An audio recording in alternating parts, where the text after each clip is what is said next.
Hello दोस्तों, आपके अपने YouTube channel update TET CTET में आप सभी का स्वागत है। दोस्तों, वीडियो देखने के क्रम में अर्थात डीएलएड फर्स्ट सेमेस्टर बाल विकास की अवस्थाओं में हमने देखा था शेषावस्था। शेषावस्था में शारीरिक विकास, यानी कि दोस्तों शेषावस्था में हड्डियों में और जो है मसल्स में, सिर में, शरीर में, हाथ पैर, ये दुनिया बहुत सारी चीज़ें देखी पिछली वीडियो में। और दोस्तों आज की वीडियो में हम देखने वाले हैं सिर्फ और सिर्फ बाल्यावस्था में शारीरिक विकास कैसे होता है। बाल्यावस्था अर्थात जिसको खेल की अवस्था कहा जाता है, बाल्यावस्था यानी चाइल्डहुड। और दोस्तों इसका कार्यकाल दोस्तों कब से कब तक माना जाता है दोस्तों, तो इसका 6 वर्ष से लेकर 12 वर्ष तक इसका जो है वर्षों में डिवाइड किया गया है। 6 वर्ष से 12 वर्ष तक जो है बाल्यावस्था यानी कि चाइल्डहुड स्टेज कहा जाता है। तो चलिए दोस्तों बाल्यावस्था और उसके शारीरिक विकास के बारे में बात करेंगे। और दोस्तों यदि आपने इससे पहले की जो है शैशवावस्था और उसमें शारीरिक विकास नहीं देखा है तो जरूर देखिएगा। और दोस्तों अंत तक देखिए और अपने दोस्तों को भी शेयर कीजिए, क्योंकि दोस्तों आप जितनी जो है वीडियो देखेंगे अर्थात लाइक करेंगे, शेयर करेंगे, कमेंट करेंगे, हमें बताएंगे, तो दोस्तों हम भी मोटिवेट होंगे और आपके लिए अच्छे से अच्छे कंटेंट लाने का प्रयास करेंगे। तो चलिए दोस्तों स्टार्ट करते हैं। बाल्यावस्था में शारीरिक विकास, तो देखिए physical development in in childhood. तो सबसे पहले दोस्तों हम बता दें आपको थोड़ी सी कि हमने इसके पहले की वीडियो में इन्फेंसी अर्थात शैशवावस्था और जिसका कार्य जो है वर्षों में डिवाइड किया गया है, यानी गर्भावस्था से 6 वर्ष 5 या 6 वर्ष तक माना जाता है। उसमें जो है हमने देखा कि बच्चे का भार कैसे बढ़ता है, ब्रेन अर्थात उसका सिर कैसे बढ़ता है, बच्चा कैसे सीखता है। अब देखिए दोस्तों हम देखने वाले हैं बाल्यावस्था जिसको खेल की अवस्था कहा जाता है और अनोखा काल भी कहा जाता है। कॉल और ब्रस ने कहा है कि दोस्तों बाल्यावस्था जीवन का अनोखा काल है। देखिए सबसे पहले आप लाइन देख रहे होंगे कि बाल्यावस्था जीवन का अनोखा काल माना जाता है। बाल्यावस्था देखिए इसमें लिखा है कि बाल्यावस्था 6 से 12 वर्ष तक मानी जाती है। बाल्यावस्था के प्रथम 3 वर्ष यानी कि बाल्यावस्था के प्रथम 3 वर्षों में अर्थात 6 से 9 तक शारीरिक विकास बहुत तीव्र गति से होता है और बाद के जो है इन 3 वर्षों में उसके विकास में क्या आ जाती है दोस्तों, स्थिरता आ जाती है। और दोस्तों इसी प्रकार से हमने इन्फेंसी में क्या बताया था कि इन्फेंसी यानी कि 0 से 6 वर्ष तक मानी जाती है। और 6 वर्षों को दोस्तों 3 भागों में डिवाइड करिएगा। और यानी कि दोस्तों शुरू के जो 3 वर्ष हैं इनमें बालक का विकास बहुत तीव्र गति से होता है और पिछले जो 3 वर्ष हैं इसमें जो है उस विकास में जो आया है शरीर में विकास, उसमें क्या आएगी दोस्तों, मजबूती आएगी। इसी प्रकार से बाल्यावस्था में भी जो है इसको 3 भागों में बांटा गया है।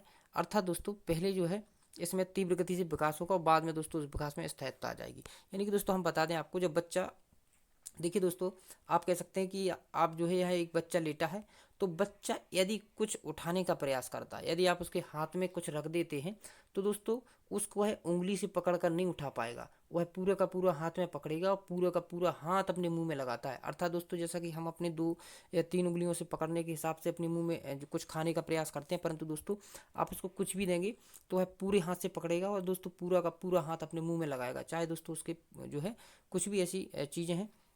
तो इस प्रकार से दोस्तों देखिए अर्थात वो पहले आप पूरे पूरे हाथ का उपयोग करेगा, अर्थात दोस्तों वो अपनी उंगलियों का प्रयोग नहीं कर पाता है। इसी प्रकार से दोस्तों उसका विकास होता है। फिर धीरे धीरे धीरे करके वो, जैसे आप पेन देंगे तो वो 1 2 उंगलियों से नहीं उठाएगा, वो पूरी की पूरी सारे के सारे हाथों से उठाएगा, पूरा पूरा हाथ अपने मुंह में लगा लेगा। तो दोस्तों फिर जब वो धीरे धीरे अपनी उंगलियों का प्रयोग करना सीख जाता है अर्थात उसके शरीर में क्या आ जाती है दोस्तों, स्थायित्वता आ जाती है। तो इसी प्रकार से दोस्तों हम आगे बढ़ेंगे और देखेंगे कि किस प्रकार से जो है इसको अलग अलग भागों में बांटा गया है। तो सबसे पहले दोस्तों हम देखेंगे वेट अर्थात भार। तो देखिए दोस्तों आप यहाँ पे देख रहे होंगे इस अवस्था में बालक के भार में पर्याप्त वृद्धि आ जाती है। 9 या 10 वर्ष की आयु तक बालकों का भार बालिकाओं से कैसा हो जाता है दोस्तों, बालिकाओं से अधिक हो जाता है। इसके बाद बालिकाओं का भार अधिक होना प्रारंभ हो जाता है। मतलब दोस्तों आप कह सकते हैं कि बाल्यावस्था के बाद जो है, बाल्यावस्था तक जो है बालकों का जो है भार अधिक होता है बालिकाओं से, परंतु दोस्तों बाल्यावस्था के बाद जो है बालिकाओं का वजन जो है बालकों से ज़्यादा होने लगता है। तो देखिए अब दोस्तों इस प्रकार से हम देखेंगे आगे आपका लेंथ अर्थात लंबाई। तो देखिए बाल्यावस्था में शरीर की लंबाई कम बढ़ती है, इन सब वर्षों में लंबाई 2 या 3 इंच बढ़ती है। अर्थात दोस्तों जो बढ़ने का सबसे अधिक जो है तीव्र गति से बढ़ती है वो है दोस्तों शैशवावस्था में, लंबाई शैशवावस्था में बहुत अधिक बढ़ती है, परंतु दोस्तों आपकी बाल्यावस्था में जो है यह बहुत ही कम बढ़ती है। अर्थात दोस्तों 6 से लेकर के आपका जो है 12 वर्ष तक लंबाई आपकी बहुत ही कम बढ़ती है।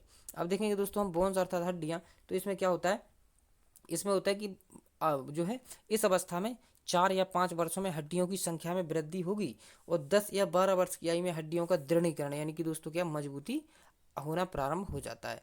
इसी प्रकार से दोस्तों हम देखेंगे टीथ अर्थात दांत। तो देखिए दांतों के बारे में हमने क्या देखा था इन्फेंसी में। तो दोस्तों उसी प्रकार से इसमें भी देखिए बाल्यावस्था के आरंभ में दूध के दांत गिरने लगते हैं, अर्थात दोस्तों वहाँ पे हमने देखा था कि 4 वर्ष तक जो है उसके अधिक दूध के दांत निकल आते हैं और दोस्तों और उनके स्थान पर स्थायी दांत निकलने लगते हैं। यानी दोस्तों दूध के स्थान पर जो है, तो इसमें जो है बाल्यावस्था के आरंभ में दूध के दांत गिरने लगते हैं, उसके साथ स्थायी दांत निकलना प्रारंभ हो जाते हैं। 12 या 13 वर्ष की अवस्था में सभी जो है स्थायी दांत निकल आते हैं। यानी दोस्तों शैशवावस्था में आपका क्या होता है कि दूध के दांत निकलना आरंभ होता है, परंतु दोस्तों आपका बाल्यावस्था आते आते दूध के दांत गिरने लगते हैं और बाल्यावस्था समाप्त होते होते इसके सारे के सारे आपके दूध के दांत निकल आएंगे। अब देखिए दोस्तों हम इसके बाद अब हम देखेंगे आगे।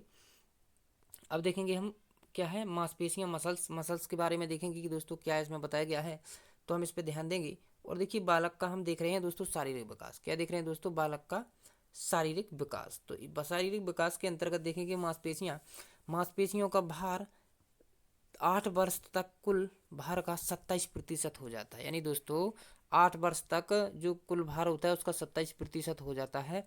और बालिकाओं की मांसपेशियां बालकों की अपेक्षा कैसी अधिक विकसित हो जाती है। क्या दोस्तों, बालिकाओं की मांसपेशियां बालकों की अपेक्षा अधिक विकसित हो जाती। अब दोस्तों देखिए कुछ और भी जो है डेवलपमेंट होते हैं, जैसे कि आप देखेंगे कि बाल्यावस्था में मस्तिष्क का आकार और तौल की दृष्टि से पूर्ण विकसित हो चुका होता है।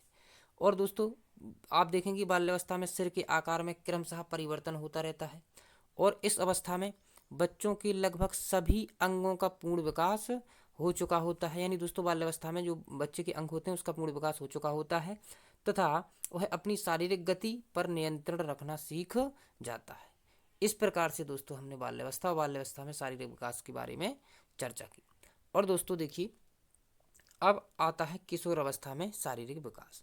तो दोस्तों हम छोटी छोटी वीडियो और छोटे छोटे टॉपिक आपको एक एक क्रम वाइज डालते जा रहे हैं ताकि दोस्तों आप पर जो है बोझ ना बने। अर्थात दोस्तों हम 1 घंटे 2-2 घंटे की वीडियो डालेंगे तो जो है आप उसको देख नहीं पाएंगे। अर्थात दोस्तों हम छोटी छोटी वीडियो डालेंगे वो एक एक करके टॉपिक को क्लियर करते जाएंगे तो ज़्यादा से ज़्यादा चीज़ें आप एकत्रित कर सकते हैं। और दोस्तों देखिए यहाँ से प्रश्न पूछा जाएगा आपका कि दोस्तों देखिए कि स्थायी दांत कब निकलते हैं, यानी कि दोस्तों दूध के दांत गिरने के बाद स्थायी दांत कब निकलेंगे, इस प्रकार का प्रश्न बन सकता है। दोस्तों हड्डियों में मजबूती कब आती है दोस्तों, लंबाई के हिसाब से यानी कि सर्वाधिक लंबाई बच्चे की कब किस अवस्था में बढ़ती है। यानी दोस्तों बहुत सारे प्रश्न यहाँ से बन सकते हैं। यानी दोस्तों आपको बता दें, आपको पता होगा कि 15 नंबर का जो है आपके बहुविकल्पीय प्रश्न बनेंगे और दोस्तों 15 नंबर के आपके लघु उत्तरीय प्रश्न बनते हैं। इस प्रकार से दोस्तों 30 नंबर के आपके एक एक नंबर के प्रश्न आते हैं। तो दोस्तों आप यहीं से जो है इतने सारे प्रश्न बनेंगे तो आप यहाँ से अच्छे से देखेंगे। दोस्तों इस वीडियो को हम इतना ही रहने देते हैं और अगली वीडियो में हम देखेंगे कि जो है किशोर अवस्था अर्थात एडोलसेंस में किस प्रकार से जो है शारीरिक परिवर्तन होते हैं अर्थात शारीरिक विकास होता है। और दोस्तों थोड़ा इसके बारे में जानकारी ले लें तो देखिए किशोर अवस्था को हम 12 वर्ष से लेकर के 18 वर्ष तक मानते हैं। और दोस्तों बता दें कि किशोर अवस्था को जीवन का सबसे कठिन काल माना जाता है, संघर्ष और तनाव का काल माना जाता है। यानी कि दोस्तों आपको बता दें कि जो है 18 वर्ष यानी कि 12 वर्ष के बाद दोस्तों 13, 14, 15, 16, 18 तक दोस्तों बच्चा आते आते जो है अपने बारे में, अपने परिवार के बारे में, अपने फ्यूचर के बारे में, अपनी लाइफ के बारे में और दोस्तों अपने सम्मान, अपने स्वाभिमान, अपनी अर्थात उसमें एक नेतृत्व की भावना आ जाती है। उसमें एक ऐसी भावना आती है मतलब कि दोस्तों परोपकार की भावना आ जाती है, आत्मसम्मान की भावना आ जाती है। यदि उसको दोस्तों कोई इंसल्ट कर देता है तो उसको सहन नहीं होती है। अर्थात दोस्तों अपने स्वाभिमान, अपने आत्मसम्मान के लिए वह कितनी भी हद तक जा सकता है, वह कोई भी गलती कर सकता है। और दोस्तों कहा जाता है कि दोस्तों इसी में जो है उसका जो है प्रेम संवेग भी जागृत हो जाता है। अर्थात कह सकते हैं दोस्तों काम शक्ति भी की जो है प्रवृत्ति भी इसमें सर्वाधिक आ जाती है। तो दोस्तों इस प्रकार से इन सभी चीज़ों को देखते हुए वैज्ञानिकों ने इसको क्या कहा है दोस्तों, संघर्ष की अवस्था कहा है अर्थात सबसे कठिन काल कहा है इसको। दोस्तों क्या कहा है, कठिन। तो इन सब बातों के बारे में हम बाद में बात करते हैं। और दोस्तों इस वीडियो को हम यही समाप्त करते हैं। अगली वीडियो हम किशोर अवस्था में शारीरिक विकास इसके तुरंत बाद ही जो है अपलोड कर देंगे। दोस्तों देखिए हमने बाल विकास 2024 दोस्तों बाल विकास 2024 के नाम से प्ले लिस्ट बना रखी है, आप इसमें देख सकते हैं। परंतु दोस्तों एक हमने 2019 अर्थात दोस्तों 2019 या में हमने अपलोड की थी दोस्तों इसी की जो है प्ले लिस्ट, और बहुत सारी वीडियो डली हैं, आप वहाँ जाकर भी देख सकते हैं। तो दोस्तों आप यदि यहाँ से वीडियो नहीं मिलती है तो आप प्ले लिस्ट में जाकर एक एक वीडियो को देखिएगा। और दोस्तों हर एक टॉपिक को हमने क्लियर किया हुआ है। हम दोस्तों आगे की वीडियो हम देखेंगे किशोर अवस्था में शारीरिक विकास। और दोस्तों यह जो है NCERT का जो है हम आपको मटेरियल दे रहे हैं ताकि दोस्तों आपका एनसीईआरटी किसी पे ही प्रश्न पत्र बनता है ताकि हर एक चीज़ आपको पेपर में दिख सके। तो चलिए दोस्तों, मिलते हैं अगली वीडियो में, जब तक ध्यान रखिए। Thank you to all of you.